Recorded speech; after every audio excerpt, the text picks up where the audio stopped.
Hi, this is Jessica Morris, and you are watching Don't Go Out There podcast. In a world where zombies, ghosts, serial killers, and vampires all exist, it's Nico, Brian, Mike, and Dustin, and they are all that stand between you and the films that could end the world. Welcome to the Don't Go Out There Horror Movie Podcast. Welcome back to the Don't Go Out There Horror Movie Review Podcast, powered by the Roll Up Network. I just want to thank all our fans and listeners for all your support. We really appreciate it. Super excited for this interview tonight. We are joined today by another legend of the business with over 100 titles to her name, known for her role on One Life to Live, as well as horror roles in PuppetMaster, The Wrong Franchise, Pool Boy Nightmare, Sorority Slaughterhouse, and many, many more titles. Actress, writer, Jessica Morris. Thank you so much for joining us. How are you doing? I'm great. Thanks for having me. How are you doing? Oh, we're doing great. Doing great. We just like to start all of our interviews just by asking, what is it that got you into acting, Ms. Morris? You know, it was just like the only thing that I was interested in and the only thing that I found that I was kind of good at. So I was like, that's a good idea for me to do that. So I just kind of drove from Florida to California and jumped into it. Awesome. So you got into the horror genre pretty early on with Bloody Murder. Can you talk a little bit about that? Yeah, that was my very first role that I booked. And I think I was like 19 years old. I was pretty young, had no experience really at that point. And it was so much fun because, I mean, the movie is not great, but, and, you know, a lot of us on that movie, most of the cast, it was like we were very inexperienced, all of us. So it wasn't like we were making this incredible film, but because it was such a new experience for all of us, we were around the same age, we all became really good friends from it. I became roommates with the other girl, Tracy, for a couple years. The two main guys became roommates for a long time, and we all just really clicked and had a great time. Awesome. I have to ask you about Sorority Slaughterhouse and your Puppet Master role. Especially the Puppet Master franchise is definitely a loved one by fans. I know they weren't huge roles for you, but was there anything special about working on those movies so beloved by the fans?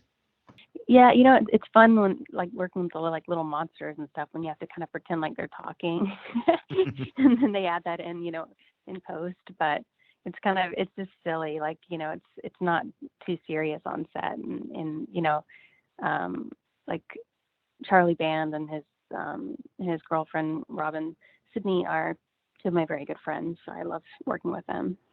Yeah, that probably would be a weird experience talking to yourself basically, and then them adding that in after the fact. Right. So Yeah.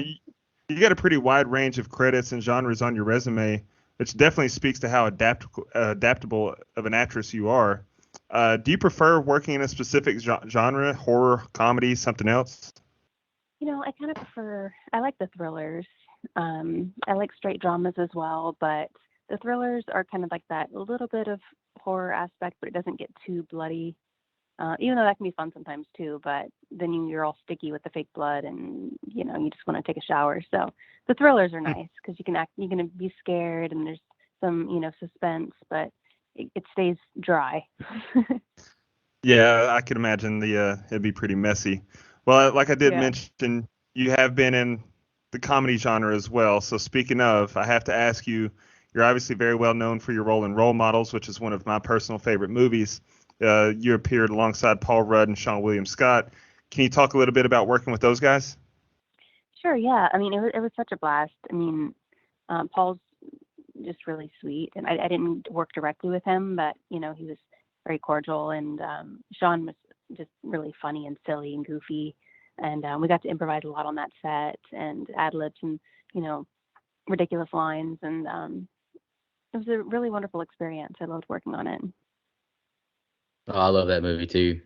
Hmm. Can you just tell us a little bit about the Art of the Dead and working with Tara Reid and 21 Jump Street alum Richard Grieco? At that point, you had so many horror movies Yeah. under your belt. Was there anything unique about working on that film? Yeah, I loved Richard Grieco. He's a sweetheart. I really would love to work with him again.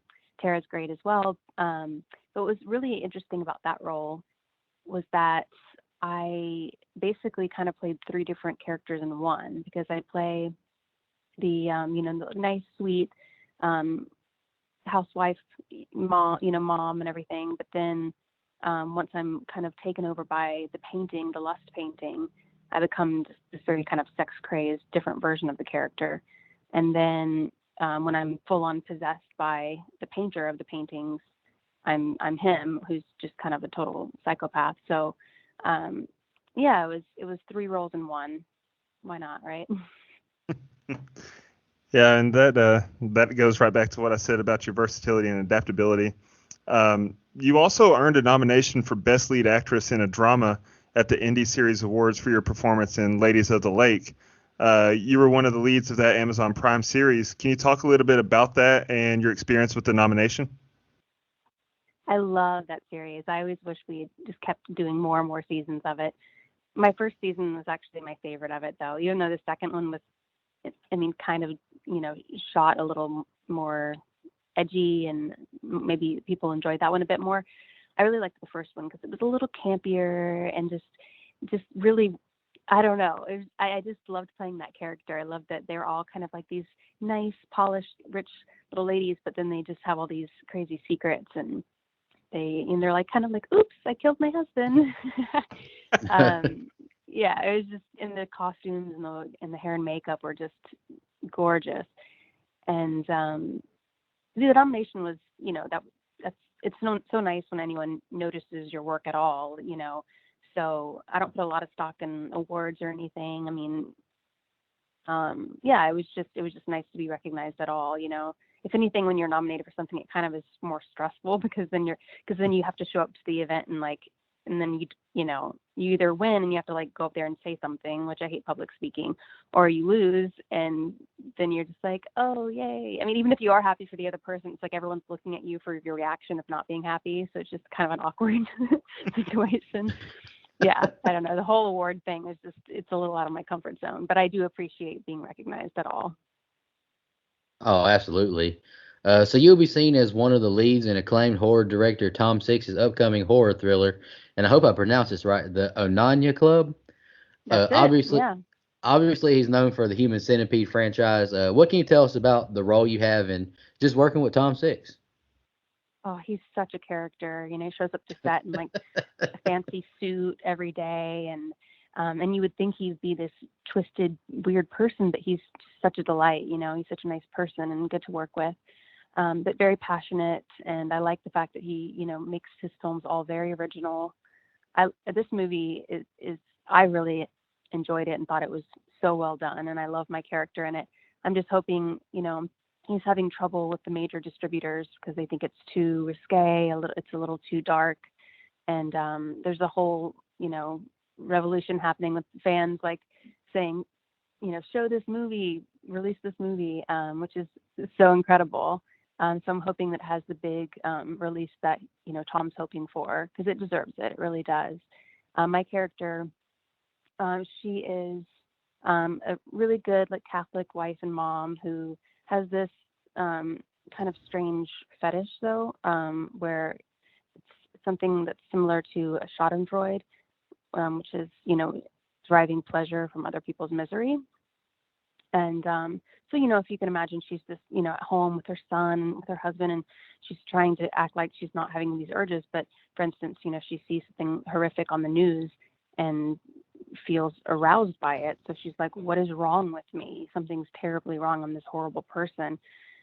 So she looks online and tries to find other women who can relate to her, and actually finds a group of these Los Angeles women, upscale women who have the same, they don't really consider it an issue, but the same, you know, same desires as her and the same ideas.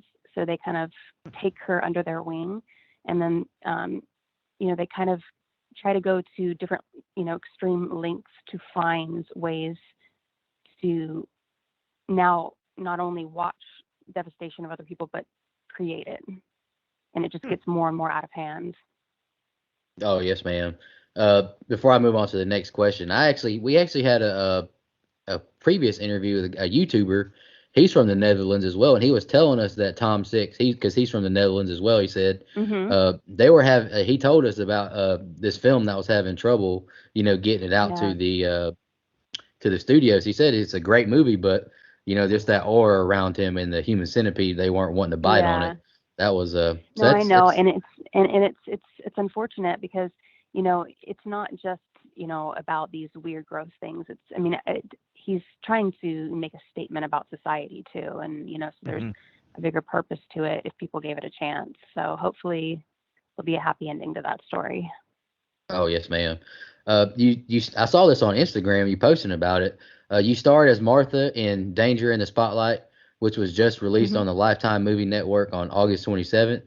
Your character works as a caretaker for a crash victim. Can you tell our audience about this? Yeah, it just aired on Friday night, and I play Martha. Like you said, she's a caretaker. She's a recovering alcoholic and blacks out and basically wakes up at this crash scene, where it appears that she is at fault for the accident. The other woman is unconscious, and it also looks like there's been alcohol in the car that she's been drinking, but she doesn't remember drinking. And because she has a hearing the next morning to try to get partial custody back of her daughter, she decides to make it a hit and run and take off and flee the scene of the crime because she doesn't want to, jeopardize that. So um, then she kind of seeks the woman out who's a professional ballet dancer to try to get answers, pretends to be a fan, and ends up being her at-home caretaker. And then all the twists and turns happen from there. And I think a lot of people were very surprised. They weren't expecting the things that happen in the final, like 20 minutes of the movie. So that was cool to watch because I watched the Twitter feed and people were like, "Whoa, I did not expect that." So it was pretty cool. Yeah. So so you obviously just have that, and you got some other things going on, but I'm sure that the COVID pandemic slowed some things down for you. Can you talk to us a little bit about how that process was? Did it affect you at all, or are you mostly untouched? How did that work? Yeah, it definitely did affect me. I mean, things slowed down and then basically died for a minute.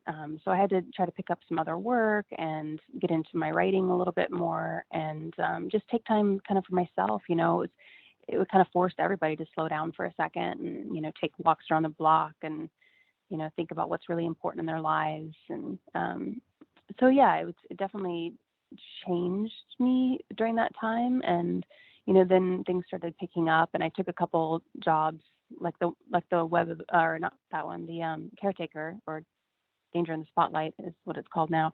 That one was shot when things kind of started opening up in Little Rock, Arkansas. So there were things outside of LA that kind of opened up first. Right. So I did that, and then yeah, and finally now things are just busier than ever. But yeah, it's kind of like, can we have a happy medium somehow, like where it's busy, but we could also still have time for ourselves. Yeah. Absolutely. Yeah, so that's one of those things that we talked to some people, and they're like, it was nice to have this time for a little while, but then it got too boring. And so, yeah, Mhm. a nice balance would be nice. Um, Yeah. so I know that you also just recently wrapped production on Web of Deceit. You co-wrote and starred alongside your One Life to Live co-star Melissa Archer. Tell us a little bit about that.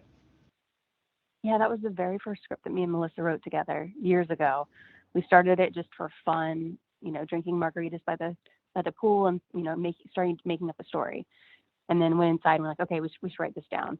And it ended, years later with us pitching it to a couple people. It fell through a couple times, and then finally, after many many drafts later, we went into production and we shot it in Chicago just recently. And so that will be airing on Lifetime, hopefully by at some point before the end of the year. Awesome. Yeah. Miss Morris, we're getting ready to wrap up, but you said you came from Florida. If you don't mind me asking, what was your favorite college football team before you left Florida? I mean, I know you're probably wanting me to like be into football so I could relate with you about this, but I'm just like not really into it. I can't lie. I don't really have a team. That's fair. We'll just Hey, say you're a Yeah. Seminole fan. yeah, I was gonna say that's better than saying that Sure. you're a Okay. Florida I'm a Gators Seminole fan or a fan. Miami fan, so we'll take that. Yeah. Whatever you want me to root for, I will. How about that? Miss Morris, what else is there coming up on the docket for you that you can talk about? And feel free to shout out your social medias, anything else you have coming up. Yeah. The only other thing I have is I have another Lifetime movie that should be airing probably before Web of Deceit called A Mother's Terror. So I'll know more about air dates on that soon. And you can find me on Instagram at Jessica Morris01 and Jessica A. Morris on Twitter and Jessica Morris on Facebook. Awesome. Ms. Morris, thank you for your time. We really appreciate it. Thank you so much. Have a great night. Yes, ma'am. You too. Good night. And just want to remind everybody to don't go out there.